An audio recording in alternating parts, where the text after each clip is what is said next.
방종한 가르침, 하나님이 원하시는 11조에 대해서 연결해서 말씀하겠습니다. 야고보서 3장 13절에서 18절 말씀을 기초로 하고요. 그 다음 본문으로 하고 오늘은 야고보서 5장으로 넘어가서 내용을 살펴보기도 할 겁니다.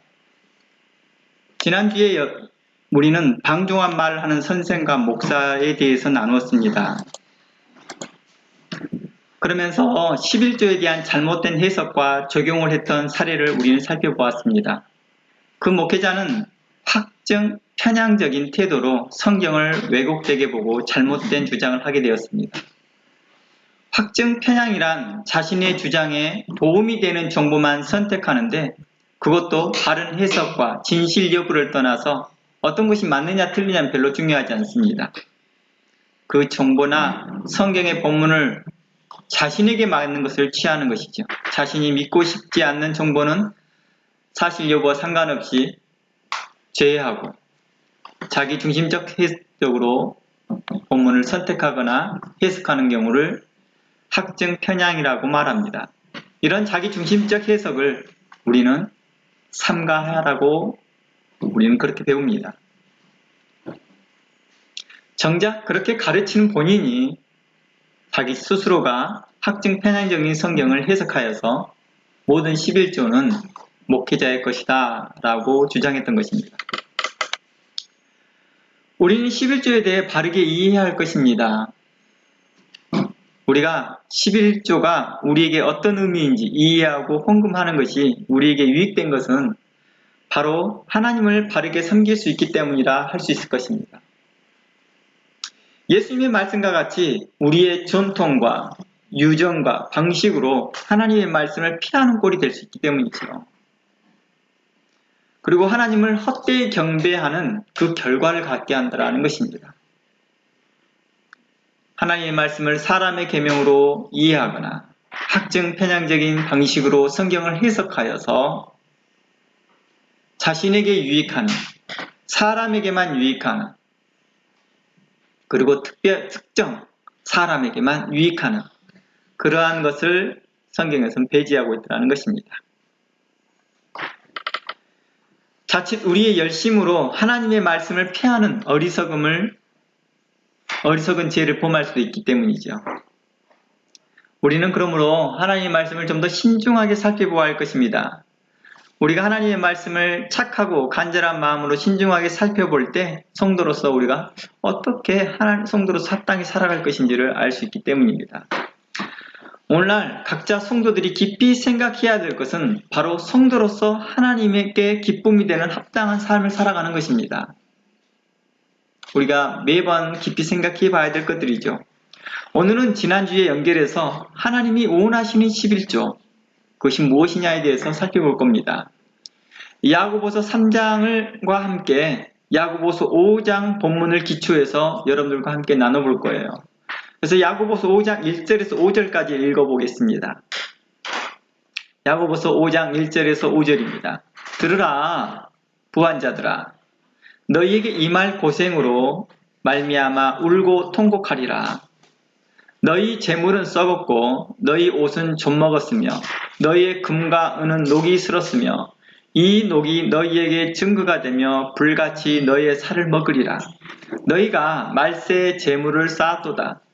보라, 너희 밭에 추수한 품꾼에게 주지 아니한 싹이 소리 지르며 그 추수한 자의 우는 소리가 만군의 주의 귀에 들렸느니라. 너희가 땅에서 사치하고 방종하며 살육의 날에 너희의 마음을 살찌게 하였도다. 아멘. 오늘은 지난주에 이어서 방종한 목사, 방종한 선생의 그 두 번째 시간입니다. 그리고 거기에 대해서 소주제로 하나님께서 원하시는 11조에 대해서 우리는 나눌 겁니다.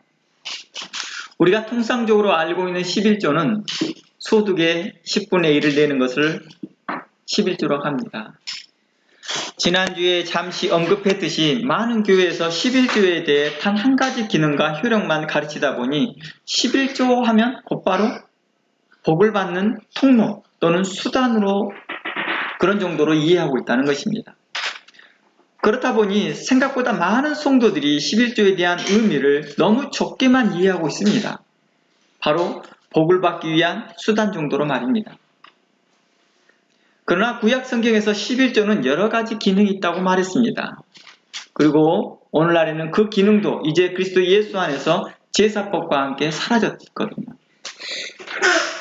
오늘날에는 성전이라는 개념이 없습니다.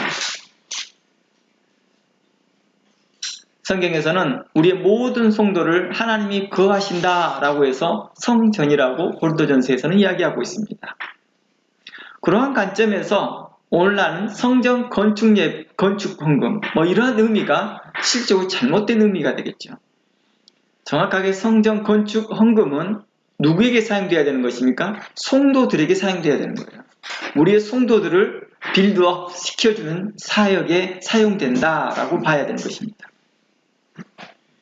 그래서 교회에서 하는 건축 헌금은요, 실질적으로 성도들의 구제 사역에 사용되어지면 유익하겠지요. 성도들에게 각 성도들을 좀 더 말씀에 빌드업 할 수 있는 여러 가지 장학재단을 세울 수 있는 거지요. 어떤 성도들은 말씀을 깊이 연구하기를 원하는 사람들에게는 야간에 신학교 통신반 같은 경우를 등록시켜 줄 수도 있고, 또 어느 성도 같은 경우에는 자신이 목회자의 길을 가고 싶어 한다면 교회에서 적극적으로 그것을 지원해 주는 것입니다. 이런 것들이 교회 건축 헌금으로 사용되면 좋겠지요. 예수님께서 사도들을 통해서 이렇게 말합니다. 에베소서를 통해서 우리에게 많은 봉사자들을 세우셨는데, 목사, 전도사, 사도, 복음 전하는 자를 세우셨는데 그들을 통하여서 뭘 하겠느냐? 바로 성도를 세우고자 한다는 것입니다. 교회를 세우는 것입니다. 우리가 모여지는 그 헌금을 통하여서 바로 이러한 일들을 통하게 하였다는 것입니다. 우리가 헌금 생활을 게을리하는 것들도 우리가 어떠한 것과 관련되어 있을까요? 바로 성도를 섬기는 일에 게을리하는 것과 같습니다. 반대로 헌금하는 것이 복과 연결되어 있다면 매우 기복적인 신앙이라 말할 수 있는 것이죠.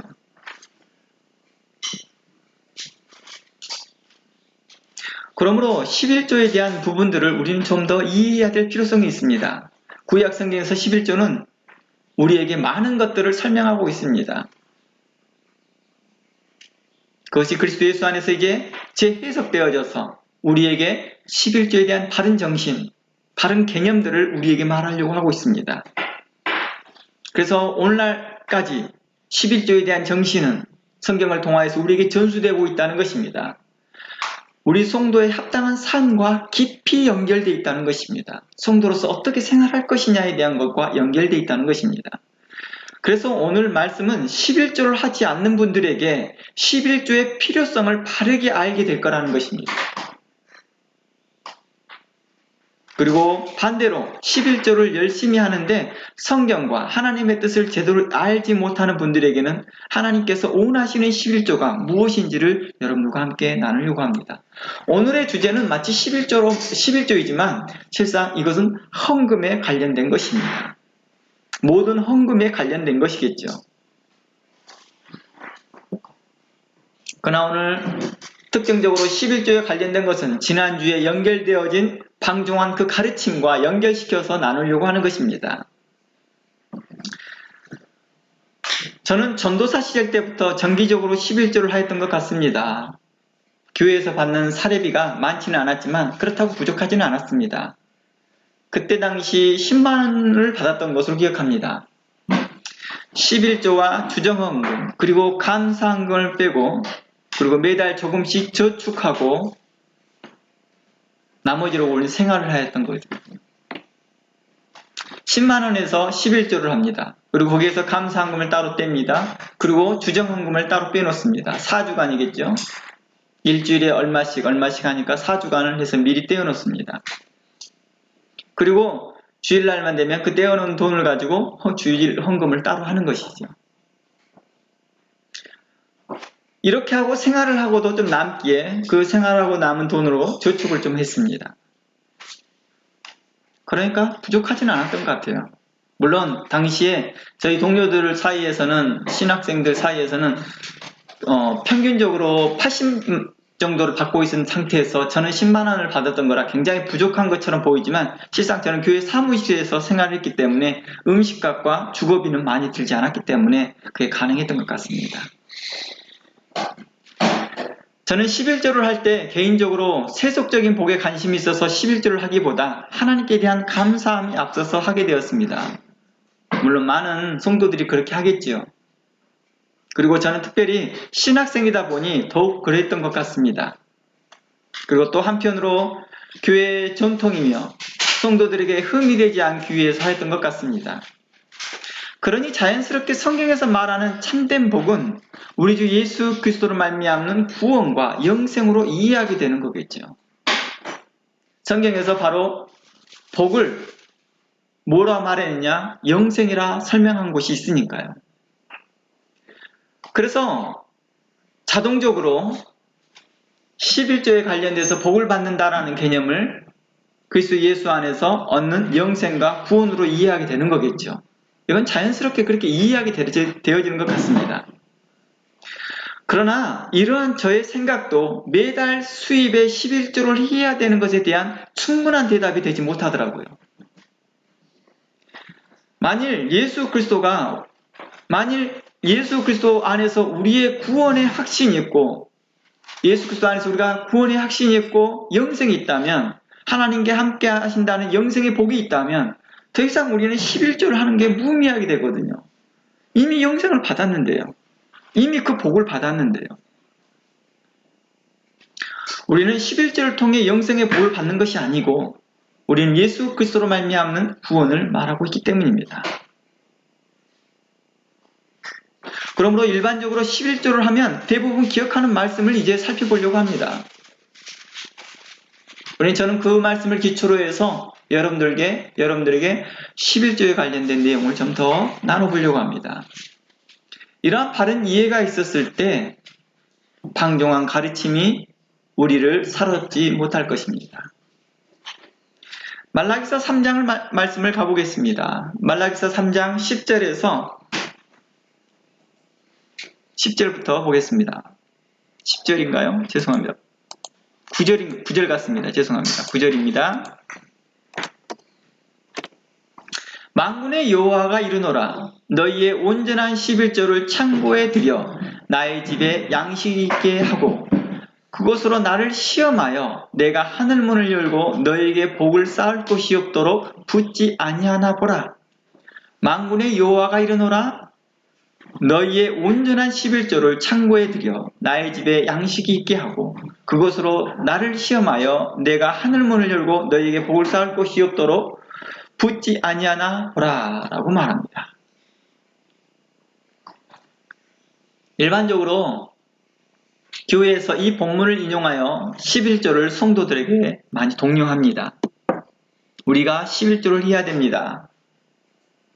아니 11조를 하지 아니하는 것은 하나님의 것을 도둑질하는 것입니다. 그러나 우리가 11조를 만일 하게 된다면 하나님께서는 우리에게 쌓을 수 없을 만큼 복을 허락하실 것입니다. 그것이 얼마나 확실하냐면 하나님께서는 심지어 자신을 시험해보라고까지 합니다. 바로 이러한 패턴으로 11조를 통해 복을 받는 것은 기정사실인 것처럼 강조합니다. 그리고 이미 경제적으로 여유 있고 사회에서 높은 지위에 있더라도, 그리고 세상 복에 별로 관심이 없다 할지라도 11조를 내지 아니하면 하나님의 것을 도둑질하는 것이니 꼭 내야 하는 것으로 강조되어지고 있습니다. 이 본문을 보면 분명합니다. 분명히 말라기서 본문에서는 11조를 하지 않는 것은 하나님의 것을 도둑질하는 것이다 라고 말하고 있습니다. 그리고 만일 하나님께 온전한 11조를 하는 자들에게는 쌓을 곳이 없도록 복을 주신다라고 기록되어져 있고 약속되어졌습니다. 그래서일까요? 이 본문의 설교를 들어보지 못했다 할지라도, 11조에 관련된 설교를 들어보지 못했다 할지라도 성도 대부분들은 말라기 본문에서 말하고 하는 그 맥락과 상관없이 11조를 잘 내는 것은 잘 내도록 서로 이야기하고 있는 것이죠. 만일 당신이 복을 받는 방법이 있다면 11조를 내는 것입니다. 이게 성도들 사이에서 오가는 말들입니다. 성도들 사이에서 복 받는 비결, 곧 11조를 잘 내는 것입니다. 라는 것이 하나의 공식처럼 서로에게 전해지고 있다는 것입니다.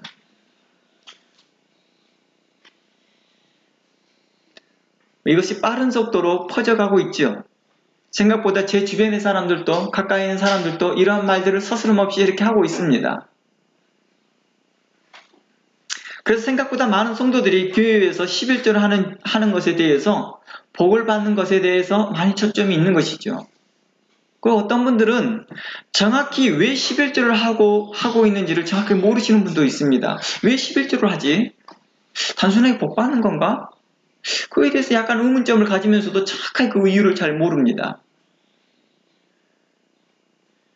조주 하나님 앞에 하나님께 왜 우리가 11조를 해야 되지에 대한 궁금증을 가지고 있는 분들이 있더라는 것입니다. 하지만 이거에 대해서 정확하게 본인들이 알고 있는 지식이 적다 보니까 질문하기조차도 두려워합니다. 우리가 그런 거 있죠. 아는 것이 있어야 질문을 하는 거죠. 근데 아는 것이 없으면 질문하는 것조차도 두려워하게 됩니다.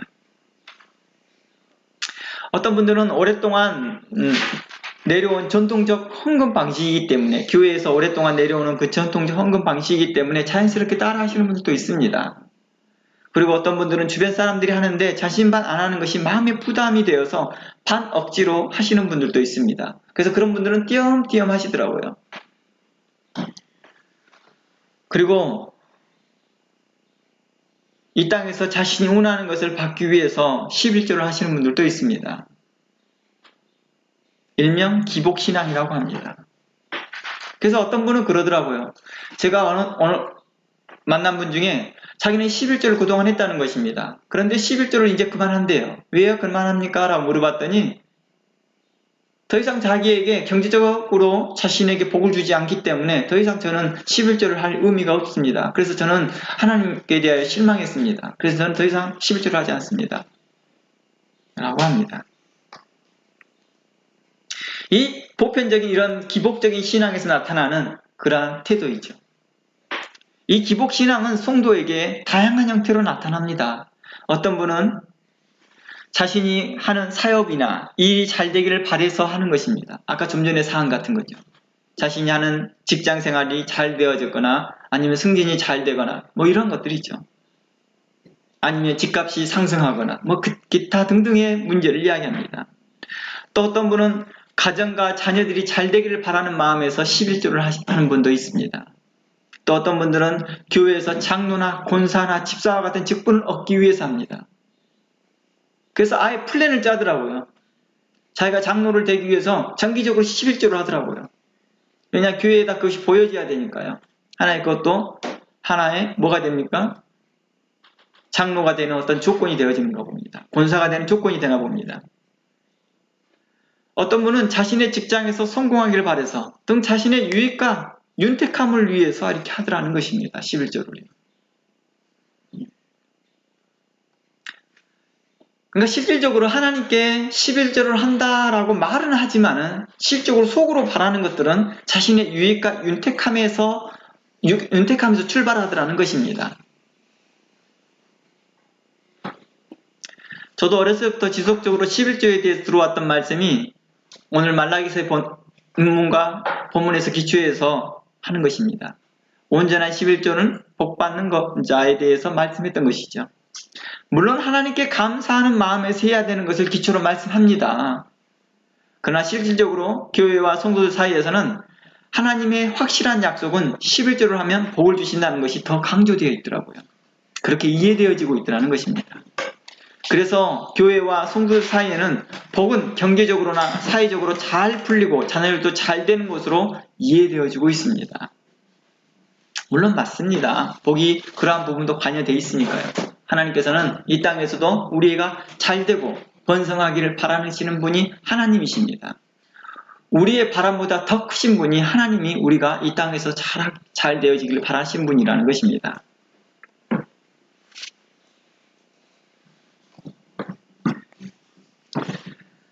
그래서 혹 장로님이나 권사님들이 자녀들이 원하는 대학이나 사회적으로 잘 되면 하나님께 11조를 잘했기 때문이라, 또 자신이 사업체가 잘 되면 11조를 잘했기 때문이라고 생각합니다. 그러기에 또 간증도 합니다. 그리고 주변 사람들에게 그렇게 말합니다. 그래서 사람들에게 당신도 그렇게 11조를 해봐. 당신의 자녀들도, 당신의 사업체가 잘 될 거야. 나처럼 이렇게 잘 될 수 있다니까 라고 간증하기도 합니다.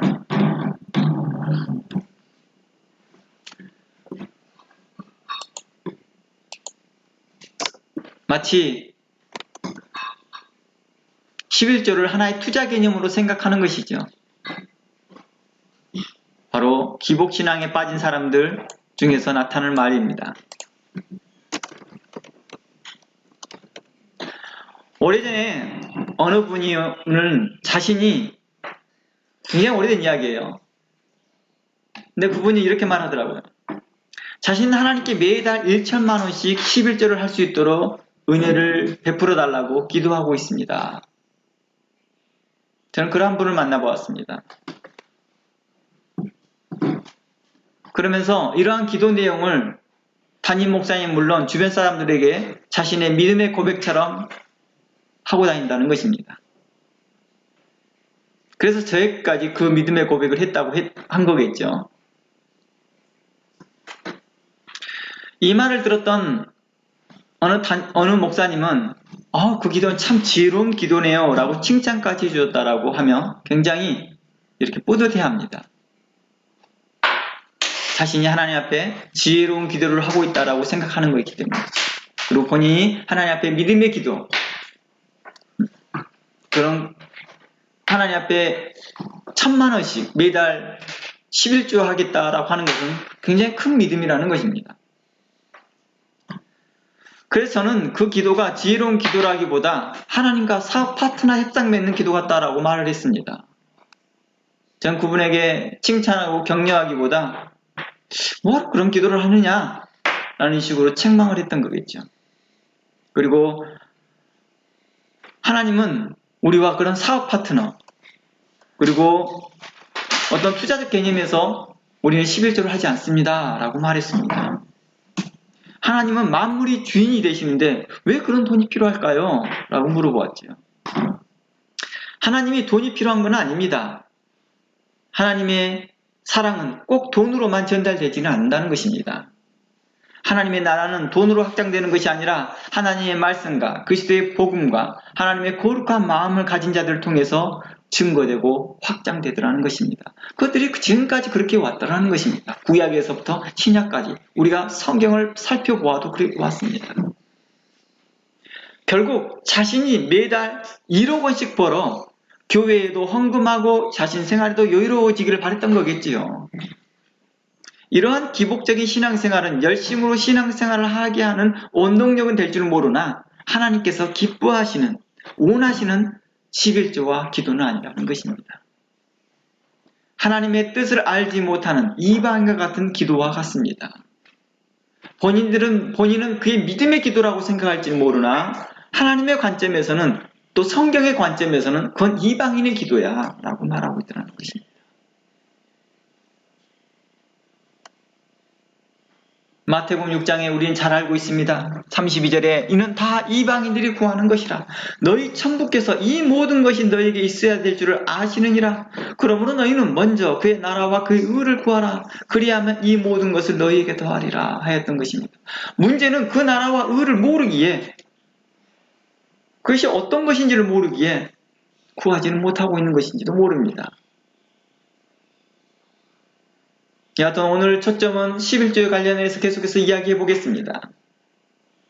그럼 이제 제가 이러한 질문을 해보겠습니다. 하나님은 모든 11조를 기뻐할까요? 하나님은 우리가 내는 모든 11조를 기뻐하실까요? 그걸 원하실까요? 어떤 사람이 이렇게 말할 수 있을 것입니다. 당연하죠. 하나님의 것을 도적질하지 않고 11조를 냈으니 당연히 하나님께서 기뻐하시겠죠 라고 답할 수 있을 것입니다. 그러면 제가 또다시 질문합니다. 그러면 어느 직업이든 어떤 방식이든 상관없이 자신들이 벌여들인 수익에서 11조를 하는 것을 하나님께서는 기뻐하시고 원하실까요? 그럼 아마 사람들은 내 직업에는 귀천이 없고 우리의 직업에는 귀천이 없고 각자 살아가는 방식이 있으니 그 살아가는 방식으로 얻는 것을 드리는 것인데 당연히 기뻐하지 않을까요? 라고 답할 수 있을 것입니다. 그러면 제가 이렇게 대답해 보겠습니다.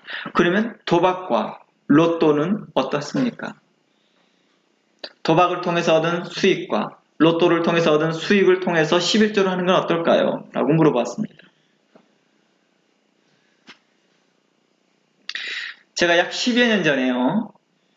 어느 성도가 저에게 이렇게 물어보았습니다. 목사님, 로또 1등 당첨되라고 기도하는 것은 옳은 일일까요? 제가 이렇게 기도하는 게 맞나요? 라고 물어보았습니다. 1등 당첨되라고 몇몇 성도들이 모여서 합심 기도하고 있습니다. 그런 개념이죠. 우리가 이렇게 합심해서 몇 사람이 로또 복권을 사서 합심해서 기도하려고 합니다. 이게 괜찮나요? 여러분 생각은 어떠세요? 그분은 이렇게 말합니다. 만일 당첨되면 하나님께 11조도 하고 감사헌금도 하고 성경금도 하고 그리고 교회 재정에도 도움을 주려고 합니다. 하나님께서 그 기도를 들어주실까요? 라고 물어본 것이죠. 일명 로또 1등 당첨되기가 하늘의 별 따기 같다고 합니다. 이것을 위해 기도하고 바람대로 당첨금 중에 바람대로 기도하고 있다는 것에 대해서는 저는 뭐라고 말해야 될까요? 그리고 그 당첨금 중에 일부를 감사헌금, 11조헌금, 성경헌금, 건축헌금 등등 갖가지 현금으로 교회 재정에 도움을 준다면 하나님 과연 기뻐하실까요? 다시 말하지만 하나님은 돈이 필요하신 분이 아니거든요. 저는 그 성도에게 이렇게 말했습니다. 하나님께서 로또 당첨되기를 원하는 그 기도를 들어주실지는 모르겠습니다. 그런데 혹 바라는 대로 로또 1등 당첨될지라도 헌금 안 하셔도 됩니다. 라고 말했습니다. 그리고 추가로 당첨된 그 로또 당첨된 그 금액 전부를 다 당신을 위해 써도 아무 상관이 없습니다. 이걸로 인해 하나님은 당신에게 크게 문제 삼지 않을 것입니다. 다음 주 신명기 23장 말씀 가보겠습니다.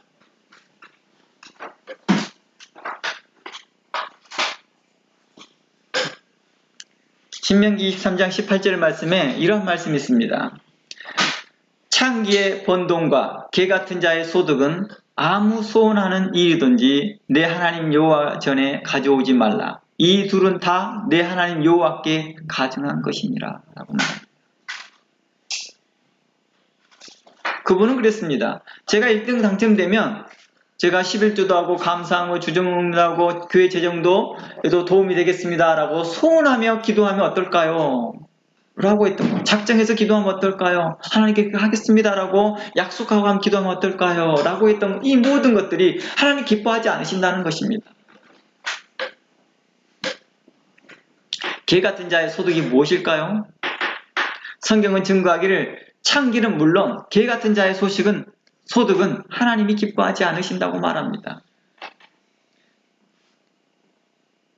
바로 개 같은 자의 소득은 바로 창기와 같이 불의한 방법으로 얻는 소득과 불로소득과 갈취와 불법을 얻는 수익을 말하는 것입니다. 우리 옛말에 이런 말이 있어요. 개같이 벌어 정승같이 쓴다 라는 말이 있습니다. 개같이 벌어 정승같이 쓴다. 이 말이 무슨 말이냐고요? 이곳에서 개같이 번다고 한 것은요, 불의한 방법으로 불법적인 방법으로 돈을 벌었다는 뜻이 아니에요. 성경에서 말하는 개와 여기서 우리가 속담으로 말하고 있는 이 계획은 서로 다른 이야기를 하고 있습니다. 속담에서 말하는 개같이 벌어 정승같이 쓴다라고 하는 이 말의 참뜻은요, 천하고 힘들게 벌더라도 쓸 때는 훌륭하고 값지게 써야 한다는 것입니다. 벌 때는 자신의 자존심이나 그리고 어떤 천한 위치에 있더라도 열심히 번다라는 것입니다. 수고하고 번다라는 것입니다. 옛날에 경주에 이름난 최씨 부자가 있었다고 합니다. 이게 실제 있었던 분들입니다. 경주에 이름난 최씨 부자가 있었다고 합니다. 그 집은 가운처럼 내려오는 말이 이런 말이 있었다고 합니다. 공부는 하되 고위직을 탐하지 말라. 공부는 하되 고위직은 탐하지 말라. 흉년에는 재산을 늘리지 말라라. 흉년에는 다른 사람들도 먹고 살아야 되니까 재산을 늘리려고 하지 말라는 것입니다. 그리고 사방 백리, 오늘날로 말하면 40km죠. 약 40km의 근방에 있는 사람들이 굶어 죽지 않도록 하라라고 말합니다. 뉴질랜드에서 40km는 몇 지역 안 되겠지만은 한국처럼 밀집 지역 같은 경우에는 40km는 굉장히 많은 사람들이 되겠죠. 그리고 다른 사람에게 농가 밭을 빌려주고 얻은 수익의 3분의 1은 빈민구제에 썼다고 합니다. 다른 사람들에게 농가 밭을 빌려줘요. 그리고 그 사람들이 농사를 짓고 나면 그것에 대하여서 수익이 얼마를 주거든요. 땅을 빌린 값으로요. 근데 그 값을 받고 난 후에 그 값의 3분의 1은 빈민구제에 썼다고 한다는 것입니다. 그래서 최신의 집안은요, 높은 벼슬을 갖지 않았지만 대대로 정승같은 존중을 받았다고 합니다. 이처럼 개같이 벌어 정승같이 쓴다는 말이 이런 일에 속하는 것이죠. 그런데 신명기에서 말하는 개같은 자의 소득은 무엇이냐? 바로 이곳에서 칼빈과 메투헬리는 이렇게 말합니다. 그의 주석에서 이렇게 말하기를 부정하고 추잡한 거래에서 생긴 소득, 부정하고 추잡한 거래에 생긴 소득이라고 말합니다. 즉 어떤 특정 불법적인 사업체나 직장에서 일하는 것도 되어지지만 그렇지 않다 할지라도 어떤 특정 부정적인 직장이 아니라 할지라도 정상적인 사업체라 할지라도 그리고 공식적인 공인된 회사를 다닌다 하더라도 부정하고 부정직하게 벌어들이는 거라면 이 모든 것을 개같은 자의 소득이라 할 수 있는 것입니다. 하나님은 이러한 자들의 11조를 포함한 다른 헌금을 기뻐하지 않으신다라고 증거하고 있습니다. 수익의 11조를 할 것이냐 말 것이냐의 질문에 앞서 성경은 이렇게 말합니다. 그 수익의 질조와 방식이 어떠한 것인지를 성경을 통해서 우리에게 물어보고 있다는 것입니다. 그 출조와 그 수익의 그 방식이 어떠니? 라고 물어보는 것입니다. 만일 사업체를 운영하는 성도가 자신의 직원들에게 약속된 임금을 주지 않거나 매번 이런저런 핑계로 하루 이틀을 미루고 몇 주, 몇 달을 미루어서 주는 것, 괜찮을까요? 만일 성도라는 그 장로님이 사업체를 운영하는데 직원들에게 이렇게 하고 있어요. 그런데 그 장로님 11조를 매주 잘한다고 합니다. 과연 그 11조를 기뻐할까요? 그리고 부정한 방법으로 물건을 만들거나 또 부정한 방법으로 재료를 사들여서 수입을 해서 그것으로 또 다른 재료를 만들어 제품을 만들어 파는 것, 그건 어떨까요? 예를 들어 차 수리하는 걸 보겠습니다. 차 수리를 하는데 그분에게 말하면서 차는 내부적인 것들이 많다 보니까 이거 어느 파트가 지금 고장났습니다. 실질적으로 간단하게 고치는 문제들을 자기가 속여서 부품을 교체해버립니다. 새 걸로 교체한다고 해놓고도 또 중고품으로 교체합니다. 그리고 교체했던 그 부품을 또다시 다른 사람에게 팔아먹습니다. 이거 옳은 일일까요? 이렇게 하면서 자기가 벌여들인 수익을 또 11조로 하고 헌금도 하고 감사헌금을 합니다. 이 맞을까요?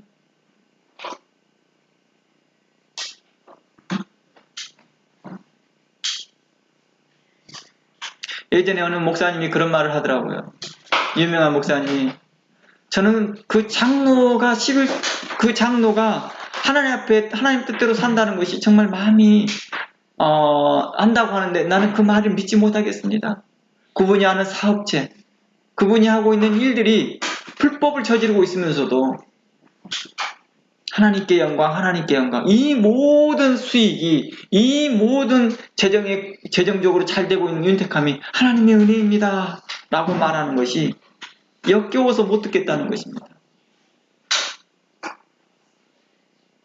대형교회 목사님이 그렇게 말씀하시더라고요. 그냥 그 대형교회 장로님들 중에 한 분이겠지요. 비단 한 분만 그러겠냐고요.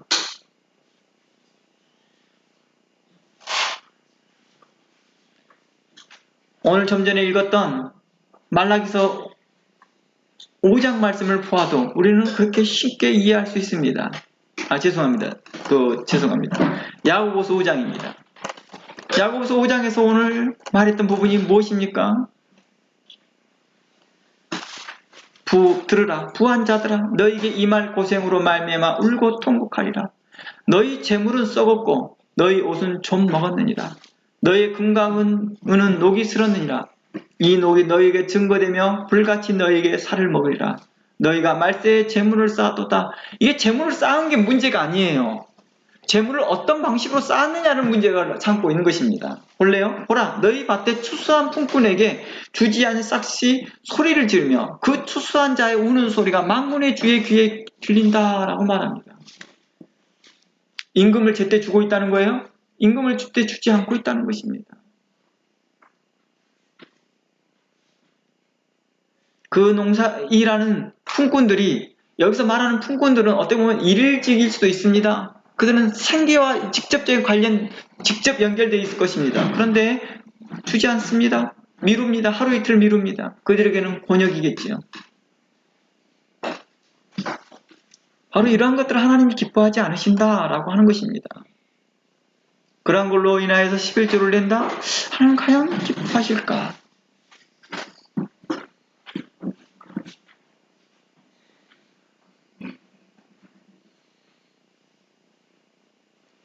11조가 강조되어졌던 말라기서 3장에서도 이 내용을 언급하거든요. 우리가 11조에 관련돼서 생각나는 본문이 말라기서 3장 8절에서 우리가 올해 3장 9절부터 읽어보았습니다. 그런데요, 말라기 3장 9절, 10절이 나오기 이전에요. 어떤 말씀이 되냐면 말라기 3장 5절 말씀이 있다는 것입니다. 말라기 3장 5절 말씀 가봅니다. 내가 심판하러 너희에게 임할 것이라. 술수하는 자에게나 가늠하는 자에게나 거짓 맹세하는 자에게나 품꾼의 싹에 대하여 억울케 하며 가부와 고아를 압제하며 나그네를 억울하게 하며 나를 경외하지 않는 자들에게 속히 증거하리라. 만군의 여호와가 말하노라. 거짓 맹세하는 자들, 내일 줄게, 다음 달에 꼭 줄게 하지만 안 줍니다. 그리고 품꾼의 그 싹을 계속해서 억울케 합니다. 억울케 한다는 것이 뭡니까? 약속했던 대로 주지 않거나 또 약속한 날짜를 지키지 않는 것입니다.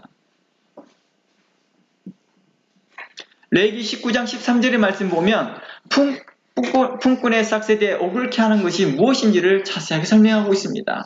레위기 19장 13절 말씀 가봅니다. 같은 내용입니다. 너는 내 이웃을 억압하지 말며 착취하지 말며 품꾼의 싹을 아침까지 밤새도록 내게 두지 말라라고 말합니다. 오늘날로 말하면 직원들의 싹을, 직원들의 임금을 미루어 주지 말라는 것입니다. 이런 핑계 저런 핑계 주지 않는 것은 합당하지 않습니다. 이를 통해 얻는 수익으로 하나님께 헌금한들 과연 하나님께서 기뻐하실지 스스로 질문해 보아야 하는 것입니다.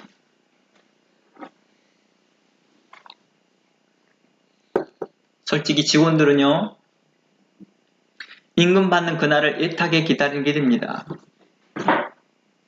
만일 사회적으로 갑 위치에 있는 고용주가 이러한 사실을 가볍게 여겨 직원들의 임금 주는 것을 미루는 것은요, 그들의 소망에 낙심을 주는 것이죠. 그들이 일을 할 때도, 열심을 갖고 일할 때도 그 받을 그 보상에 대해서 기대감 때문에 합니다. 그런데 그 날이 되어진데도 제대로 된 보상을 해주지 아니하고 날도 미루고 있다 한다면 이는 그들의 생계에 목줄을 조이는 행위와 같습니다. 그리고 본문에서 이웃을 억압하지 말라, 이웃을 착취하지 말라고 하는 말은 무엇입니까? 바로 자신들의 쥐기를 이용해서 상대방의 약점을 노려 노동력과 재물을 착취하는 것입니다. 노동력을 착취하는 게 뭔지 아시죠? 저도 이곳에서 페인트를 하고 있습니다. 페인트를 하고 있는데요. 제가 가끔씩 일을 하다 보면 이런 일들이 벌어진 경우 있습니다. 임금을 제때 안 줘요. 약속한 날짜에 주지를 않습니다. 저희 같은 경우에는 매달 내야 되는 공과세들이 많이 있고 이런저런 나가는 돈들이 있습니다. 그걸 주지 않다 보니까 압박을 받습니다. 그래서 제가 달라고 좀 도촉을 했더니 이렇게 말합니다. 아, 그러면 제가 줄 테니까 이번 일은 저런 일을 하나를, 프로젝트를 하나 맞춰주십시오. 그리고 또 다른 집 하나를 해달라는 것입니다. 뭐예요? 이게 바로 노동력 착취죠. 그 일을 마치면 그쪽에서 나오는 수익을 가지고 당신에게 충분히 줄 수 있습니다. 미뤘던 금액과 그리고 당신이 현재 그 일을 마치게 되면 거기에 대한 임금을 동시에 한꺼번에 줄 수 있습니다. 그걸 어떻게 보장하냐는 거죠. 그동안 미뤄왔는데요.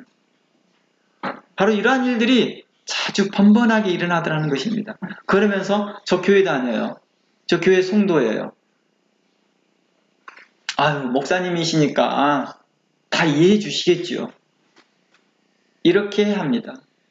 좀 놀랍지 않아요? 이러한 일들이 우리에게 일어나고 있더라는 것입니다. 오늘날 교회에서 성도들의 바른 합당한 삶을 가르치지 않는다면 성도들은 이렇게 살아가더라는 거예요. 그리고 그들이 내는 헌금을 통하여서 교회가 커지고 교회 건물이 커지고 늘어나는 것을 우리가 하나님께서 복 주셔서 우리 교회가 이렇게 번창하고 우리 교회가 이렇게 커지고 있습니다 라고 자랑한다 하면 하나님께서는 과연 기뻐하실까요? 우리 이런 것들을 생각해 보라는 것입니다.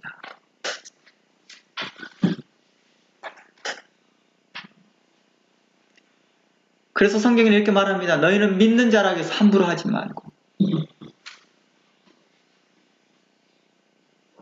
겸손히 서로 허리를 동행하라 하였습니다.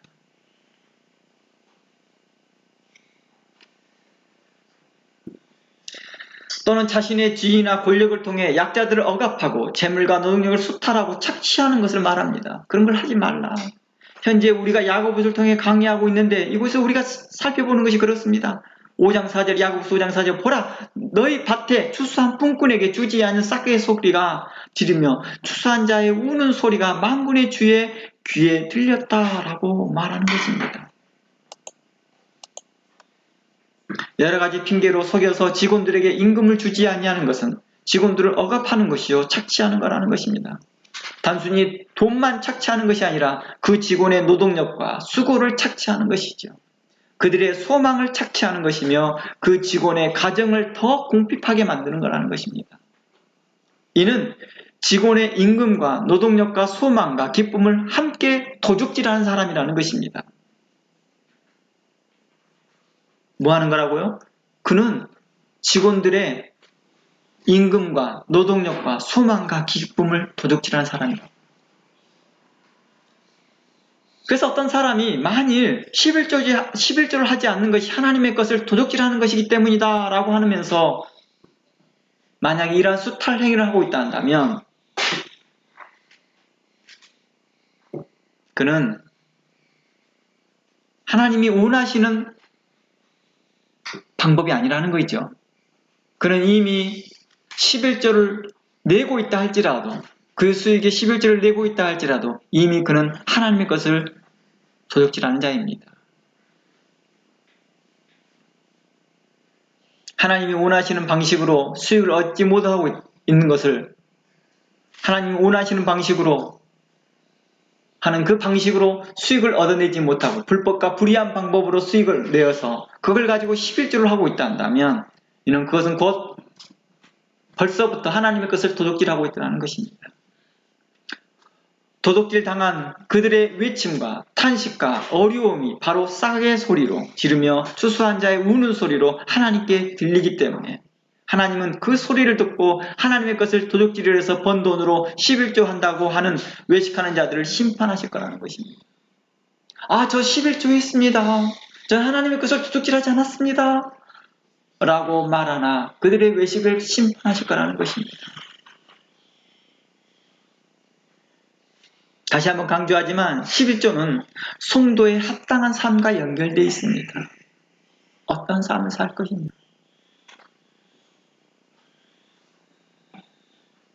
이제 우리는 본격적으로 우리에게 익숙한 말씀, 말라기서의 말씀을 시작해서 11조에 대한 것을 성경을 통해서 우리 자세히 좀 나눠보려고 합니다.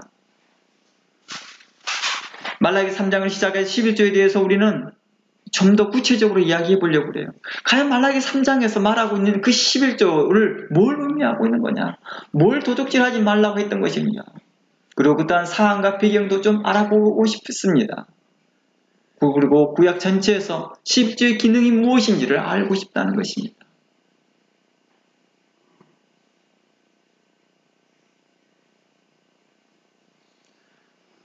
(11조를) 우리에게 필요한 것은 하나님께서 우리에게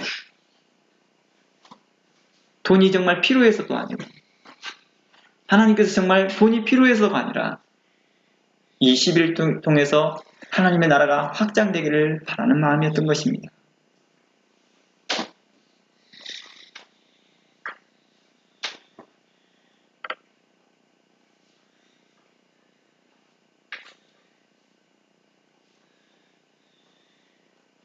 우리는 이러한 부분들을 통해서 11조 하는 것이 근본적인 그 신앙의 바탕은 무엇일까? 우리가 지난주에도 연결해 보았지만 이 모든 것이 하나님의 은혜입니다. 우리가 가지고 있는 수익의 모든 것들이 하나님의 은혜입니다에 대한 그런 신앙 고백과 같은 것이었습니다. 그리고 이 신앙 고백에 해서 함께해서 저는 그 중에서 10의 1을 가지고 제가 뭘 하겠습니다? 하나님께 드리겠습니다. 이곳에서 말하는 하나님께 드리겠습니다 라고 하는 것이 바로 우리의 구제와 또 하나님의 사랑이 전달될 수 있도록 이 헌금을 통해서 하나님의 사랑이 전달될 수 있도록 사용되어지기를 원합니다 라는 뜻입니다. 이것이 바로 하나님 나라와 하나님의 의를 위하여서 기도하는 것이죠. 그리고 사용되어지는 것입니다. 다음 주에 저희가 말라기서 3장을 좀 더 구체적으로 역사적 배경과 함께 살펴보면서 구약에 나와 있는 몇 곳의 11조에 대한 내용들을 살피면서 바른 헌금의 원칙들을 나눠보려고 합니다. 다음 주 시간을 기대하면서 오늘 이 시간 여기에서 마치고자 합니다. 다 함께 기도합니다. 하나님 감사합니다. 오늘도 우리와 함께하여 주시옵시고 오늘도 우리와 동행하여 주시옵시고 우리에게 은혜를 베풀어 주신 하나님께 감사합니다. 항상 하나님의 말씀 안에 겸손히 나아가게 하시고 그 말씀대로 우리가 행할 수 있도록 또한 믿음도 허락하여 주시옵소서. 오늘도 하나님의 말씀을 기쁨으로 듣고 간절한 마음으로 그 말씀을 받는 자들에게 하나님께서 복을 주시사 하나님의 거룩함과 인자함을 함께하여 주시옵시고 하나님의 은혜 가운데 그 마음이 형통케 하여 주시옵시고 기쁨이 있게 하여 주시옵소서. 오늘도 우리와 함께 하시며 도우시며 은혜 주시기를 기뻐하신 하나님께 감사드리며 예수 그리스도 이름으로 기도합니다. 아멘.